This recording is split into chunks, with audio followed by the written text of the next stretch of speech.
Awalnya itu ya pergaulan teman, terus teman banyak yang nanyain barang kayak gitu. Assalamualaikum warahmatullahi wabarakatuh. Selamat siang, salam sejahtera untuk kita semuanya. Pemirsa Jateng Post TV, berjumpa lagi dengan saya Bejan Saidan dari channel YouTube Jateng Post TV, channelnya Koran Jateng Post di Semarang. Pada hari ini, yaitu pada hari Kamis tanggal 27 Januari tahun 2022, kami dari Jateng Post TV kembali lagi datang ke salah satu panti atau Yayasan Cinta Kasih Bangsa di Susukan Ungaran, Kabupaten Semarang. Sebuah panti yang pertama adalah membina rehabilitasi narkoba, ya. Kemudian yang kedua juga membina orang-orang dalam gangguan jiwa atau ODGJ. Di sini ada sekitar 21 orang ODGJ dan kemudian ada 2 orang yang dalam binaan gangguan narkoba, ya. Bersama kami adalah Mas Abdul Wahid SKM. Beliau adalah konselor di Yayasan Cinta Kasih Bangsa ini yang secara khusus selama ini menangani 2 adik kita ini, ya. 2 adik kita, adik-adik sayang kita, ya. Satu namanya siapa? Adam, yang satunya Riko, ya. Adik-adik kita yang masih belia, yang usianya masih SMA, SMK. Tetapi adik kita ini berdua ini ada di sini di Yayasan Cinta Kasih Bangsa dalam rangka pembinaan pemulihan dari ketergantungan kepada nafsa, yaitu narkoba, psikotropika dan zat aditif lainnya, ya, atau narkoba, ya, adik-adik ini. Nah, dia ada di sini di yayasan ini dibina. Yang satu sudah 6 bulan, yang satu 3 bulan. Dan alhamdulillah hari ini pada tanggal 22 Januari ini beliau berdua ini sudah mau pulang dari sini, Mas Wahid, ya. Sudah mau dipulangkan kepada orang tuanya karena selama menjalani terapi di sini atau rehabilitasi di sini, alhamdulillah perkembangannya baik, kemudian dinyatakan sudah pulih dan boleh pulang. Ini luar biasa. Mas Wahid, selamat siang, Mas Wahid. Siang, Pak. Ya. Jadi kami sengaja ingin mengulas atau membahas soal bagaimana sih kisah merehabilitasi 2 adik kita di sini ini, yang satu 6 bulan, yang satu 3 bulan di sini, kok kemudian sampai akhirnya berhasil, sukses, dinyatakan pulih, sembuh dan akan dikembalikan kepada orang tuanya pada hari ini. Gimana Mas Wahid ceritanya 2 adik kita ini ada di sini, awalnya gimana? Ya, mungkin perkenalan dulu di sini Yayasan Cinta Kasih Bangsa Ungaran, yaitu yang menangani narkoba sejak tahun 84. Terus kemudian ada di-SK-kan oleh Kementerian Sosial Republik Indonesia tahun 2014. Pada saat itu IPWL atau Institusi Penerima Wajib Lapor itu masih ada sekitar 50 di seluruh Indonesia, di Nusantara. Salah satunya di Kabupaten Semarang ini. Dan sampai dengan saat ini, alhamdulillah kita masih dipercaya untuk menjadi IPWL Kementerian Sosial, IPWL Rehabilitasi Sosial hingga saat ini. Ya, kita dalam melakukan proses rehabilitasi memang kita membentuk kerjasama, ya, dengan beberapa instansi LSM baik swasta maupun pemerintah, dan salah satunya dari Polres Semarang. Kerjasama dengan Polres juga, ya. Polres Semarang dengan Polda Jawa Tengah. Khusus penanganan pasien narkoba, ya, atau nafsa, ya. BNN Provinsi Jawa Tengah, dengan Lapas, dan ini adalah klien kami 2, Mas Adam dan Mas Riko. Ini merupakan klien rujukan dari Polres Semarang. Gitu. Ya, jadi dari Polres dititipkan sini, betul, ya. Awalnya berarti ditangani Polres, terus dititipkan sini untuk direhabilitasi. Ya, karena memang ini salah satu adalah klien di bawah umur, ya. Masih 16 sama 17 tahun. Dan ini masih usia sekolah, ya, Mas, SMK dan SMK, ya. Masih sekolah. Dan ini juga kami karena usianya masih belia, masih di bawah umur, Polres juga melakukan pendampingan dari Dinas Sosial. Jadi melalui Dinas Sosial dikirim ke sini juga untuk menitipkan klien kami 2 orang ini untuk menjalani rehabilitasi di sini sampai dengan proses selesai. Mas, kisah awalnya sampai sini jane gimana? Teman-teman ini karena kenal apa ini? Iya, kalau berdasarkan dari hasil asesmen kami, ya, jadi memang Mas Adam kesini memang terkena razia tim dari Polres Semarang, penyidik, ya. Terus memang diketahui ada PP-nya juga, tapi pasalnya masih 127, dan itu memang pasal untuk rehabilitasi, makanya dititipkan ke sini. Dan Mas Riko juga sama, ya. Untuk ini keduanya masih istilahnya pemakai benzodiazepin. Oh. Iya, jadi itu jenis apa, Mas? Benzodiazepin ini ya obat yang marak di kalangan remaja ya. Dan memang harganya murah. Murah Tapi, berapa? Kalau murah itu tergantung ya. Ya istilahnya kalau di bawah harga 10.000 masih tanggap lah. Di kantongnya anak-anak ya? Iya betul. Dan ini sangat marak sekali di dunia sekolah. Karena anak sekolah sekarang kalau dikasih 10.000 pun dia sudah bisa membeli barang itu. Ya. Bentuknya kayak apa, Mas? Bentuknya ada yang warna kuning, ada yang warna kayak permen gitu atau? Enggak, pil. Oh, pil. Cuma masuknya pil ya. Sebenarnya apa ya, biasanya itu juga dikonsumsi dengan alkohol juga. Campur-campur. Okay. Berdasarkan hasil asesmen memang mereka ini kan sebenarnya nggak tahu bahayanya apa, efeknya apa. Tapi karena tren aja, jadi dia kalau pakai itu serasa dia laki beneran nih loh, gentle. Jadi berani, gagah ya. Seperti orang ngerokok gitu kan. Kalau kamu nggak ngerokok nanti kamu bukan cowok. Nah, jadi memang lingkungan yang mempengaruhi daripada si klien kami itu memakai. Oke Mas Wahid, saya stop sebentar ya, nanti kita lanjutkan. Saya lanjutkan ke dua adik kita ya, adik kita tersayang ya, kita perlu appreciate karena adik-adik hari ini udah mau pulang dari rehabilitasi, insya Allah dinyatakan sembuh dan pulang kembali ke keluarga dan dunia nyata ya, sekolah lagi ya gitu ya. Ini dengan Mas Adam ya, Mas Adam, dulu gimana kok bisa sampai mengenal barang terlarang itu, ceritanya gimana itu, waktu sekolah apa dan gimana, siapa sih mempengaruhi Mas? Pergaulan teman. Awalnya itu ya pergaulan teman, terus teman banyak yang nanyain barang kayak gitu. Terus bisa kecanduan pakai barang kayak gitu, jual barang kayak gitu. Oh gitu. Itu awalnya pokoknya dari teman, terus Ya lama kelamaan ketangkapnya gimana itu ceritanya? Lagi main ke bengkel, didatengin itu dari Polres Semarang, nanyain yang jual obat siapa. Akhirnya ketangkap. Berarti pura-pura beli ya? Pura-pura beli terus beli ke kamu ya? Kamu layani itu waktu itu? Iya. Tapi kan nggak tahu jualan ini Oke, stop dulu. Berarti nggak bisa. Oke, ya Mas, berarti pakainya diulangi Mas. Nah, pegang ini dulu. Ya dari sini tak tanya kan, diulang lagi dulu. Oke, Mas, adik kita ya, kita tanyakan ke adik kita, Mas Adam. Alhamdulillah hari ini sudah mau pulang, udah meninggalkan barang terlarang itu. Mas, gimana ceritanya dulu kok sampai kenal barang terlarang itu, Mas? Awalnya pergaulan dari teman. Jadi kecanduan, makai, terus jualan, akhirnya ketangkep. Ya ketangkepnya waktu main ke bengkel. Terus didatengin itu dari Polres Semarang. Terus ditanyain yang jualan siapa, yang makai siapa. Terus ketangkep. Terus kamu bilang saya jualan Pak gitu ya? Iya.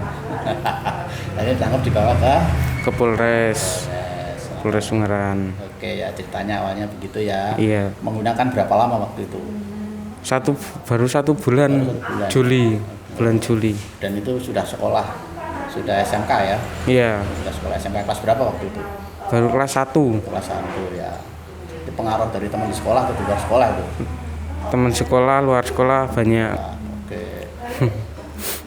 Oke, ini Mas, yang satunya Mas Riko. Ya, pegang sendiri ya. Iya. Gimana ceritanya dulu kenal sejak kelas apa dan dari siapa? Saya kenal narkoba sejak kelas 9, kelas 3 SMP. Oh ya. Sekarang kelas berapa? Kelas 2 SMA. Oh, kelas 3 SMP ya. Terus? Ya. Terus pertama saya bisa kenal kayak gitu karena lingkungan juga sama. Ingin coba awalnya. Terus malah kecanduan. Terus habis itu ada teman-teman yang nanyain, banyak yang cari. Terus saya jual, ada masukan suruh lebih baik jual.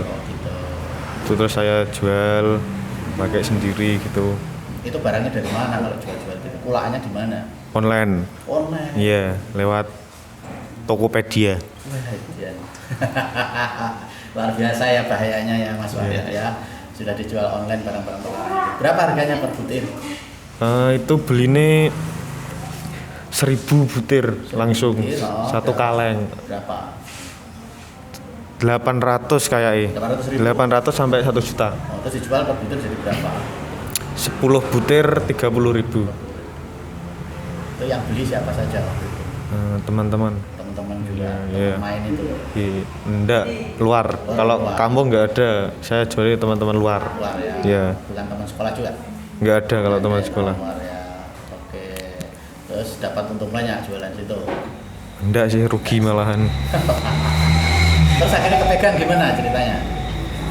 Itu saya lagi di rumah, lagi tidur ya. Kan teman saya dulu yang ketangkap. Oh gitu.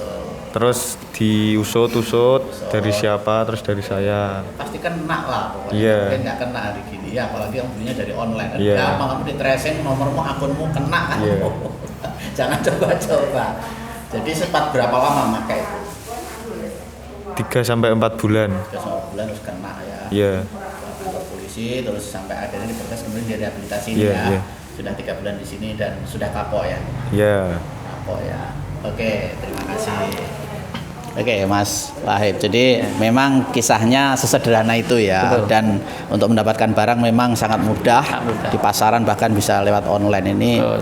Suatu bahaya yang sangat mengancam buat generasi kita ya, terutama orang tua. Oke, Mas Wahid. Ini adik-adik setelah masuk sini, Mas, setelah masuk sini treatmentnya apa? Sampai akhirnya kok jadi dinyatakan sembuh ini, Mas? Ya. Tahapan-tahapannya.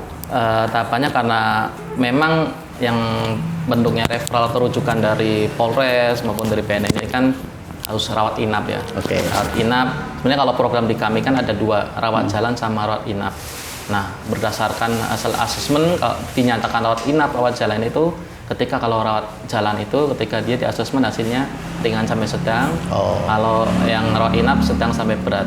Namun karena ini juga ada hubungannya dengan putusan kejaksaan juga karena kasus hukum ya. Ya. Jadi memang harus rawat inap.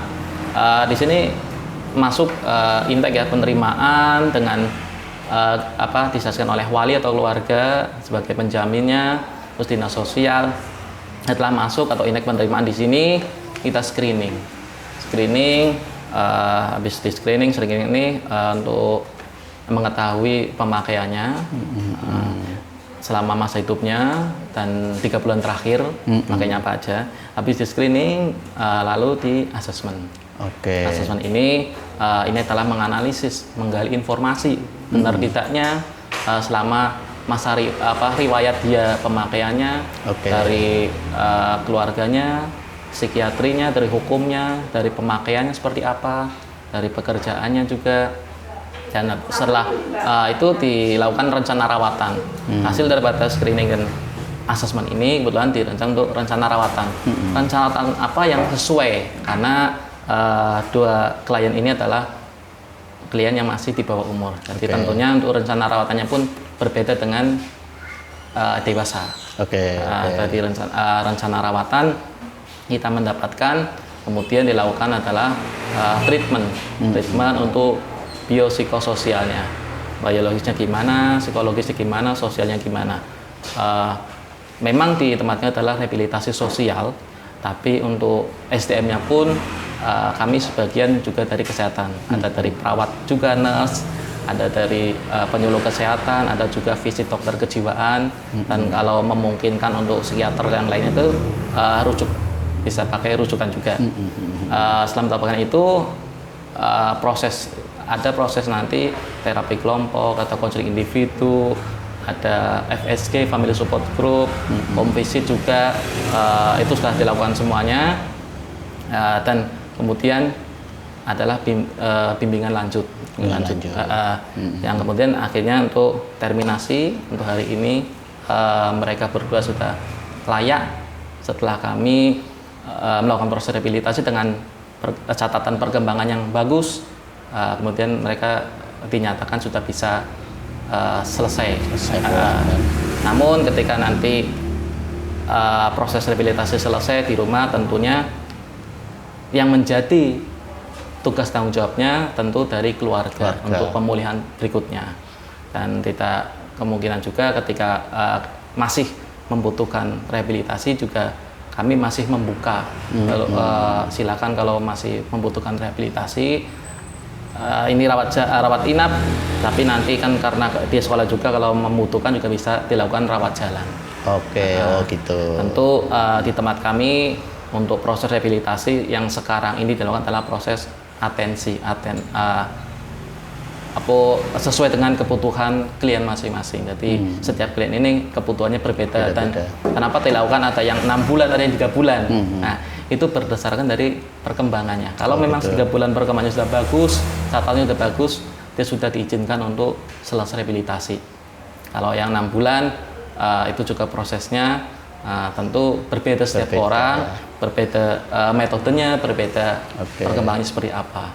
Kalau di tempat kami metodenya adalah dengan therapeutic community dan religi tentunya sebagai fondasi iman, fondasi agama bagi klien ini. Seperti itu. Betul. Kan yang satu 6 bulan, yang satu 3 bulan ya Mas ya. Lalu dinyatakan hari ini sembuh. Selama di sini maaf, mungkin bisa detail lagi langkah-langkah treatmentnya apa wae Mas? Misalnya secara medis apa, secara apa ya? Kasih obat enggak itu? Enggak ya. Iya. Jadi apa? Medis sama religi ya? Ya.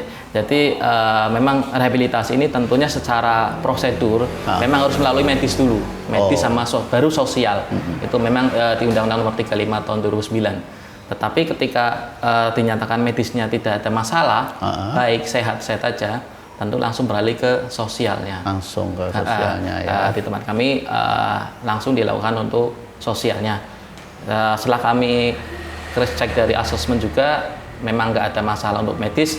Kami cuma treatmentnya itu ada namanya visit dokter kejiwaan, itu memang sebulan sekali, dan ketika mereka membutuhkan misal ada sakit segala macam, itu hanya obat-obat generik aja.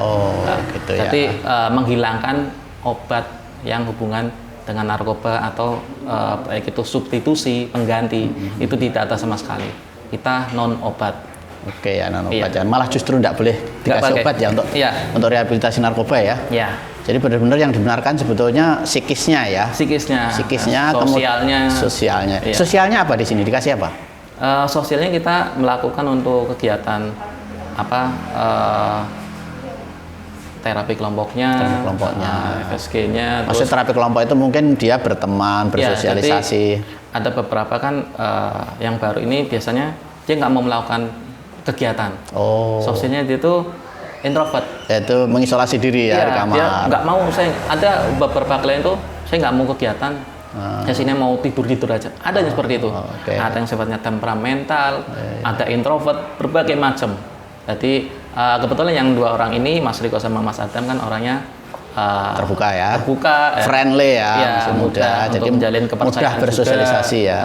Akhirnya ya ini ketika dia jujur mengatakan apa adanya, dia terbuka, dia juga mau kooperatif segala macamnya, itu akan memudahkan untuk proses treatmentnya.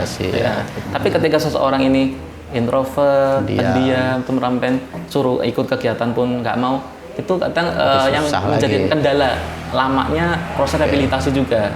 Jadi, kalau secara religi diberi masukan-masukan apa Mas ini hatinya supaya dia sadar itu? Religi ini kita biasanya bentuknya baik curhat tentang agama ya, curhat agama, terus bimbingan ngaji ya, yang Al-Quran. Yang Muslim mesti harus ngaji ya. Terus kalau ketika sholat Jumat pun ya harus untuk melakukan sholat Jumat, walaupun kita di sini diberi kepercayaan aja ya. Jadi mereka sholat Jumat pun berangkat sendiri, tapi tetap kita awasi. Tapi alhamdulillah berdua nggak kabur. Nggak kabur dan nggak ketemu temennya lagi ya, yang penting ya. Oke Mas, sampai pada akhirnya dinyatakan benar-benar pulih dan bisa keluar dari sini, itu tanda-tandanya apa? Ya, di awal kan ketika dia masuk pun dia terlihat murung, agak gelisah juga. Mungkin karena takut ketemu orang baru dan dia nggak tahu rehabilitasi seperti apa. Mungkin dipikirnya rehabilitasi itu seperti penjara. Ternyata setelah berjalannya waktu kan beda antara di penjara sama rehabilitasi, dan mereka juga lebih istilahnya bisa melakukan kegiatannya yang awalnya takut, yang awalnya diem, lama-lama setelah kita dekati, kita jalin proses trust-nya, kepercayaannya. Jadi yang penting adalah membangun kepercayaan antara konselor dan si klien ini.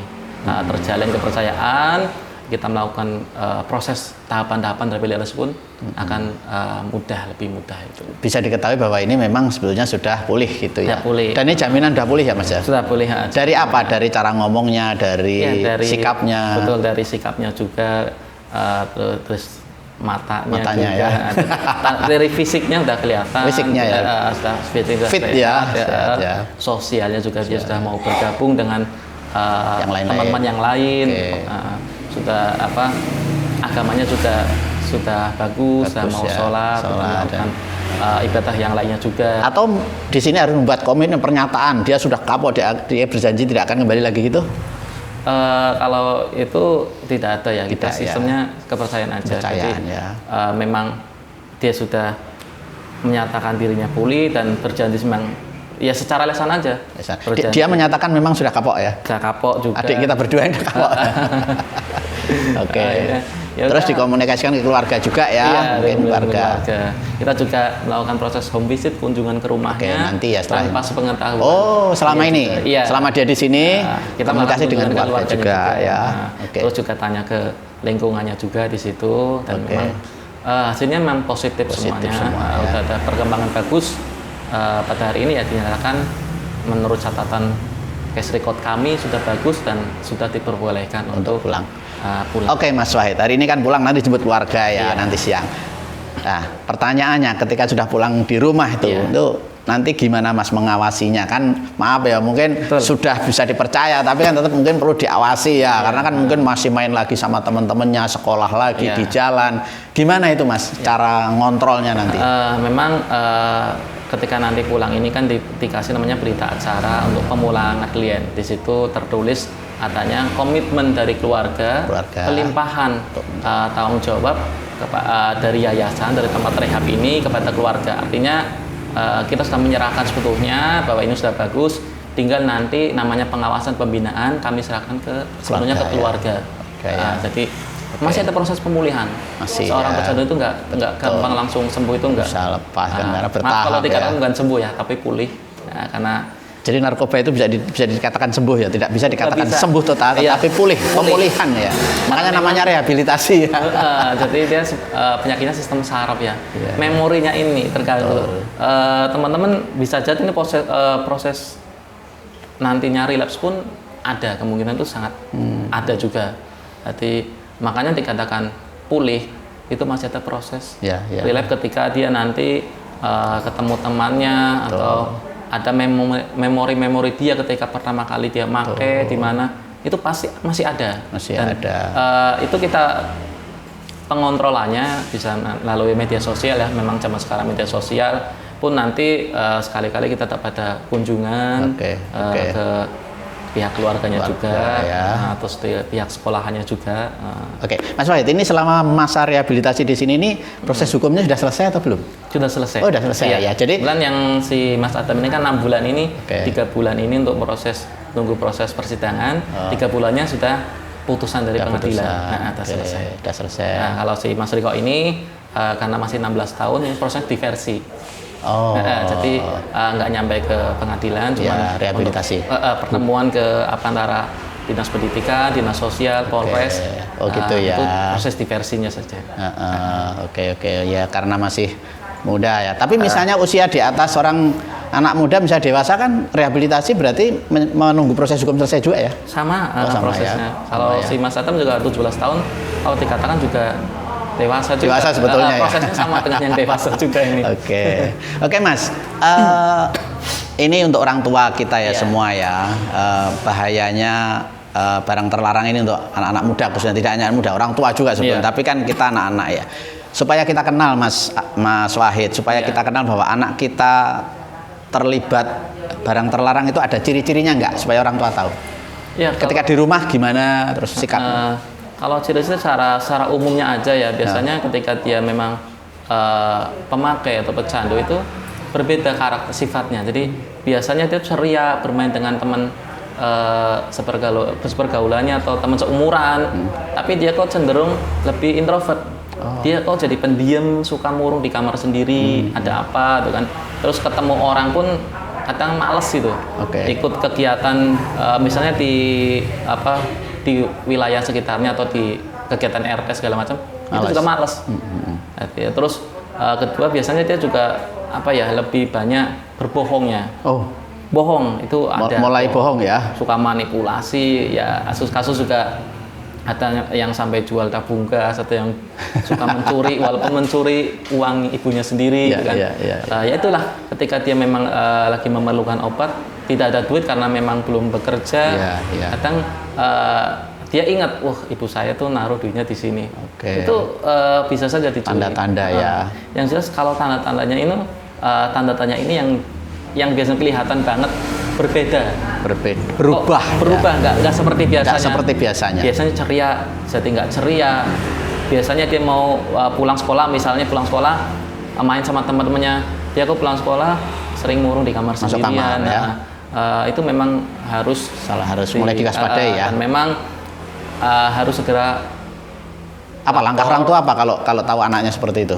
Itu bisa lapor ke IPWL, Institusi Penerima Wajib Lapor kan. Ke panjenengan gitu ya? Iya, ke tempat yayasan kami.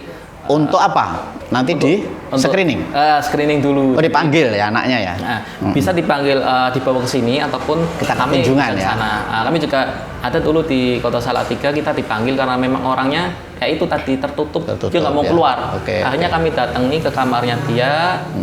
Orang tuanya istilahnya di luar, kami masuk cuma 4 mata berdua, kami obrolin, ternyata ketahuan dari indikasi situ. Juga.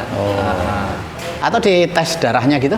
Enggak sampai ya, cuma ngobrol aja ya? Ngobrol aja, biasanya kan ketika ngobrolnya ini sudah jalin kepercayaannya, sudah dapat kepercayaannya, dia mau mengungkapkan. Dia ngaku ya. Ada sesuatu ketika dia seorang pecandu ini biasanya sama orang tuanya agak crash. Jadi pastilah ditanya itu ya. pun udah nggak percaya lagi sama orang tuanya. Akhirnya kita mencoba untuk masuk ke situ. Tes urin untuk memastikan juga ya termasuk mungkin ya. Kalau tes urin itu nantinya kalau sudah ke sini. Udah ke sini ya, tetap ya. Bahwa dia positif lah gitu ya. Nanti itu bagian daripada screeningnya juga. Mas, itu kalau secara psikis ya sikapnya berubah ya. Tapi kalau secara fisik dan kesehatan ada tanda-tanda juga tuh. Kalau fisik sih berbeda ya. Jadi, misalnya menjadi lebih kurus gitu. Iya, itu kalau tergantung jenis obatnya. Jenisnya. Karena sekarang banyak banget. Mungkin kalau zaman dulu itu pemakai itu kalau kelihatan ya, kalau pemakai itu kurus. Sekarang enggak. Sekarang orang pakai itu juga banyak yang gemuk. Jadi kan tergantung jenisnya ya. Makanya orang tua sekarang ini nggak bisa tahu kalau anaknya itu ada indikasi kecanduan. Karena berbeda. Narkoba ini berkembang sangat banyak juga. NPS itu kalau nggak salah itu lebih dari 800 jenis. Iya, jadi itu juga berbeda-beda untuk karakteristiknya. Nanti efeknya seperti apa. Efeknya juga beda-beda ya. Beda-beda. Jadi ya itu kenapa dilakukan untuk sosialisasi di masyarakat, di keluarga itu supaya mereka tahu. Betul. Kalau anaknya kecanduan seperti apa. Orang tua pun harus update, nggak cuma anaknya. Makanya. Itu. Jadi ini pesan buat orang tua semuanya ya, mulailah waspada ketika kita punya anak yang awalnya ceria ya, komunikasi lancar, tiba-tiba pendiam, murung di kamar barangkali. Ya tidak semuanya harus begitu, tetapi tetap waspada. Siapa tahu misalnya mulai terpengaruh obat terlarang, lalu segera konsul dengan IPWL ya, bisa supaya nanti bisa di treatment dengan anaknya, ditanya ya secara psikologi akan diketahui dia jadi korban atau pemakai atau tidak ya. Itu harus diwaspadai. Oke, kembali ke adik-adik ya ini. Adik-adik kan hari ini pulang ya. Gimana dengan kondisi hari ini sudah pulang?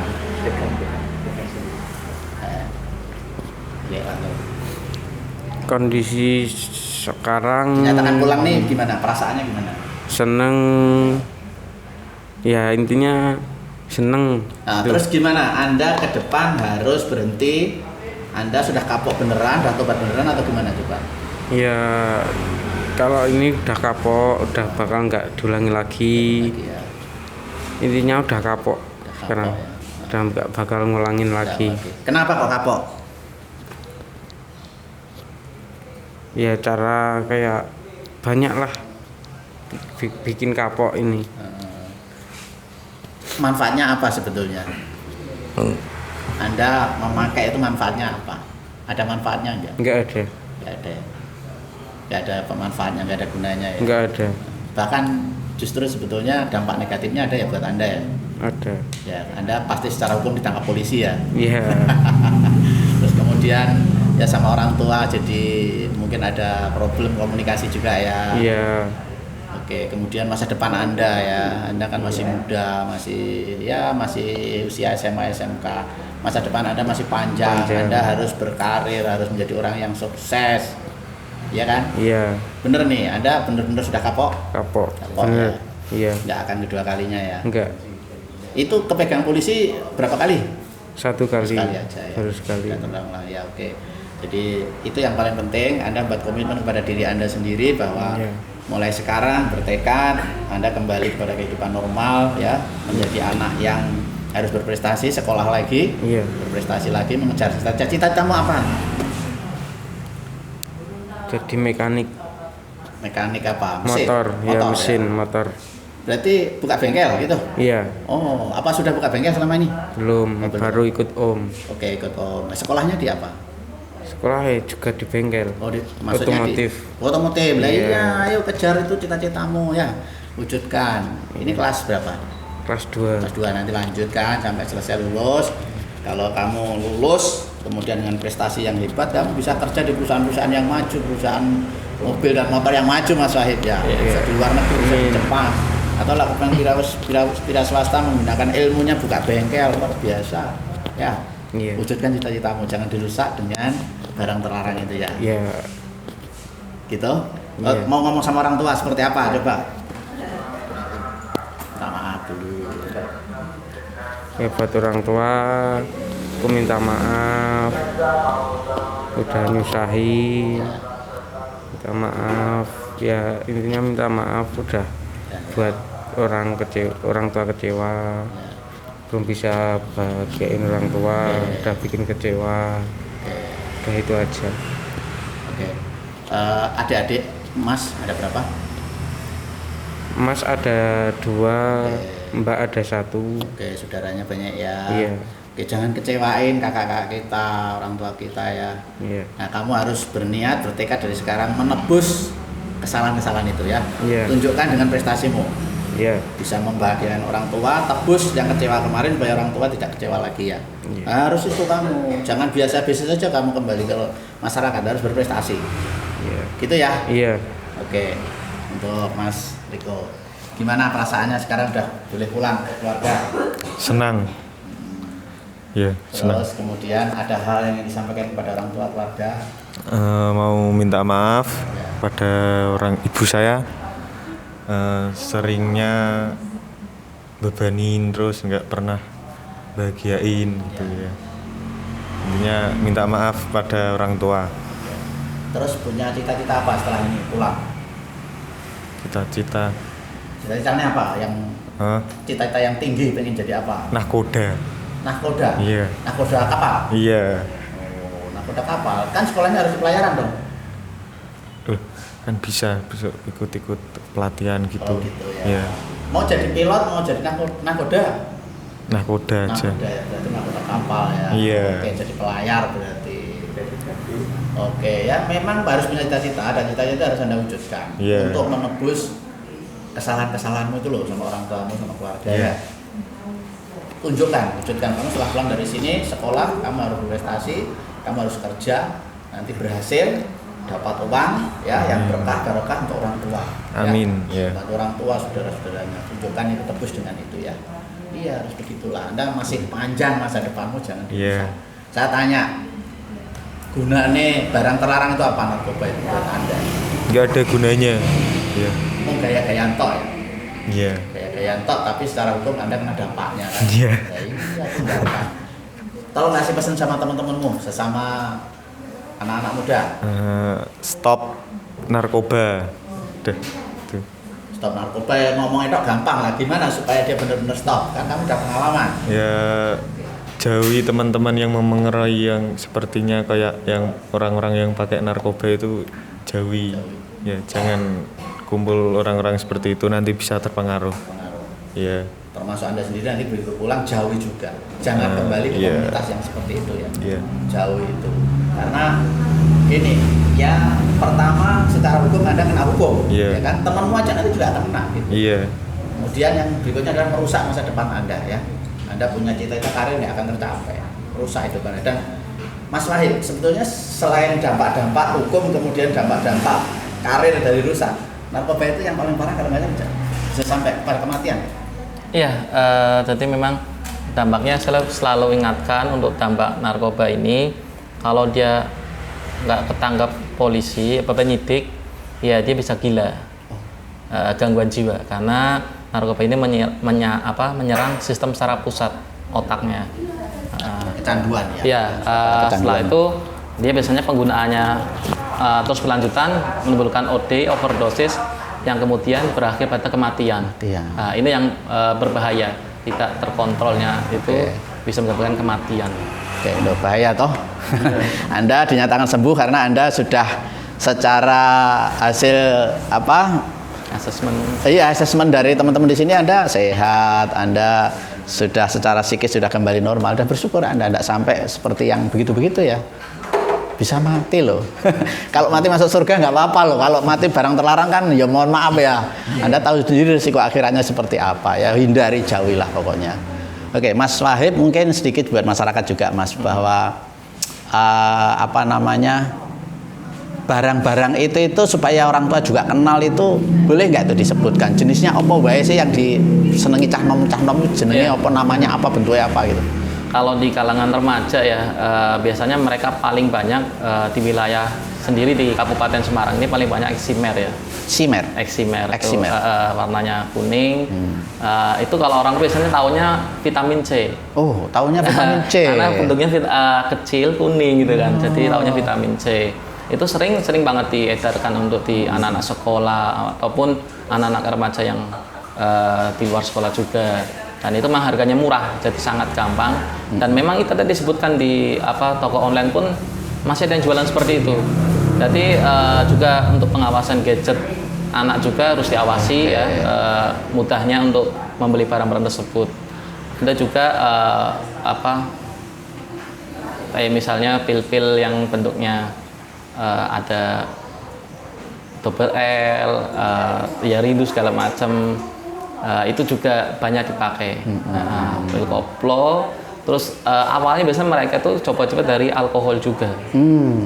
Jadi alkohol ini kan nggak memungkiri di masyarakat ini sudah seperti apa ya, sudah banyak lah, hampir berapa persen tuh rata-rata konsumsi alkohol.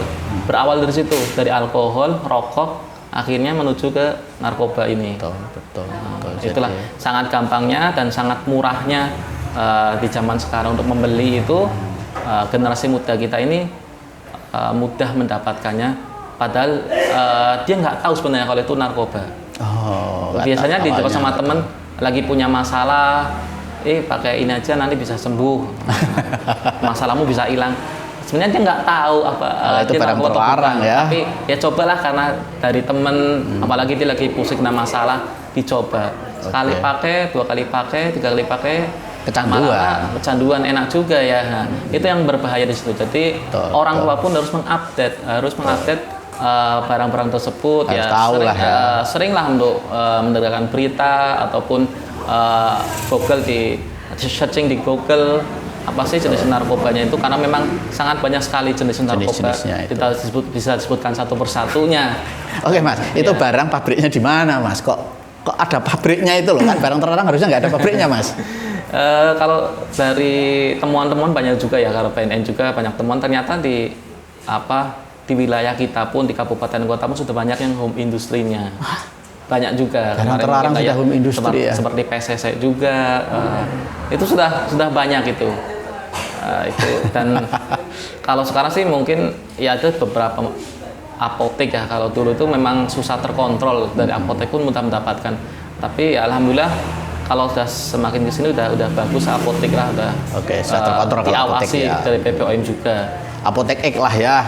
Justru yang membahayakan dari media online, all shop Iya, itu iya, all shop yang ya. sangat memudahkan, apalagi zaman sekarang zamannya e-commerce. Ya. Jadi mereka membeli tidak tahu orang tua itu paket apa, Betul. nggak tahu, dibuka di dalam kamar sendirian, ya. Nah, disembunyikan di Ya, mana, itu yang berbahaya. Jadi orang tua pun harus ya bisa mungkin lah ngecek kondisi Oke. anak, kamarnya anak ketika mungkin anaknya sekolah juga. Tas-tasnya perlu Iya dioperasi sih, ya. kalau menemukan obat yang tidak ada resepnya, anak saya nggak pernah periksa kok dapat obat, segera konsultasikan, bisa melalui kami di IPWL, Yayasan Cinta Kasih Bangsa ini juga.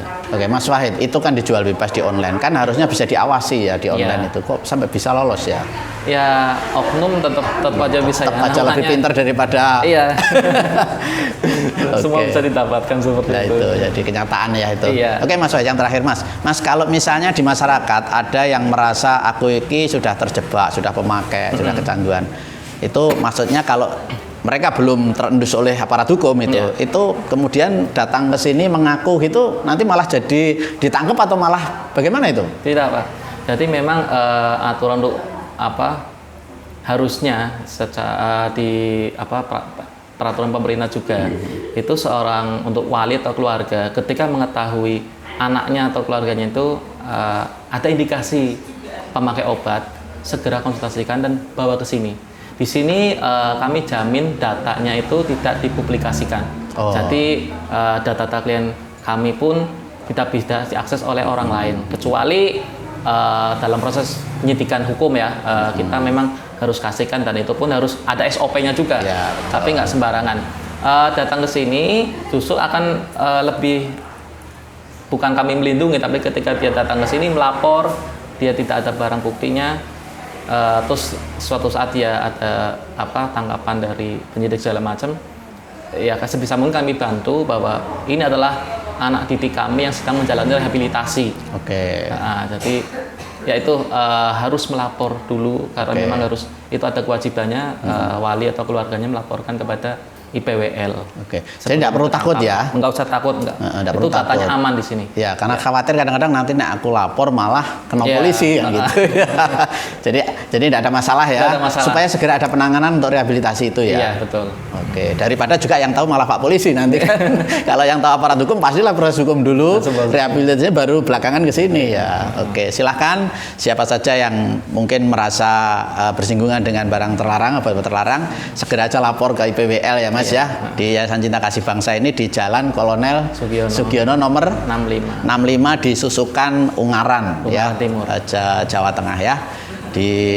Supaya mendapat bantuan atau treatment lanjutan di sini ya untuk upaya pemulihan atau penyembuhan ya. Mas Wahid dan adik-adik ya yang hebat-hebat ini, saya nyatakan hebat karena Anda mampu untuk bisa lepas dari barang terlarang itu ya. Ini kenapa mesti harus kita bicarain di sini, kita obrolin di Jateng Pos TV, harapannya supaya untuk masyarakat, untuk publik luas, bahwa khususnya anak muda, orang yang sudah bersinggungan itu memang salah, tetapi Anda akan lebih salah kalau Anda terjerumus di situ seterusnya kemudian diam. Tapi seperti adik-adik ini nyatanya bisa ya, kalau dia ada tekad, dia berusaha untuk merehabilitasi dirinya di Yayasan Cinta Kasih Bangsa ini dan akhirnya bisa sembuh ya Mas, dinyatakan pulih ya, dinyatakan pulih. Jadi jangan Anda merasa tidak ada harapan, segera aja lapor ke sini supaya dipulihkan ya, dihindarkan dari barang terlarang itu sehingga Anda selamat ya dunia dan akhirat, insya Allah. Amin. Begitu. Terima kasih Adik ya, nanti hari ini pulang Anda di rumah bersama keluarga, menyatu sama keluarga, tebus kesalahan Anda dengan prestasi-prestasi ya, hindari masa-masa lalu Anda, hindari komunitas yang buruk-buruk itu ya. Oke, terima kasih pemirsa, demikian apa yang kita bicarakan di Yayasan Cinta Kasih Bangsa ini bersama Mas Abdul Wahid SKM. Beliau adalah konselor dari IPWL ya, yang menangani khusus pasien-pasien atau klien-klien obat-obat terlarang atau narkoba di sini. Dan bagi masyarakat yang mungkin merasakan, tidak usah takut dan khawatir, datang aja ke sini untuk upaya rehabilitasi supaya Anda pulih dari masalah-masalah itu. Terima kasih, saya Abjan Saidan undur diri. Assalamualaikum warahmatullahi wabarakatuh. Waalaikumsalam warahmatullahi wabarakatuh.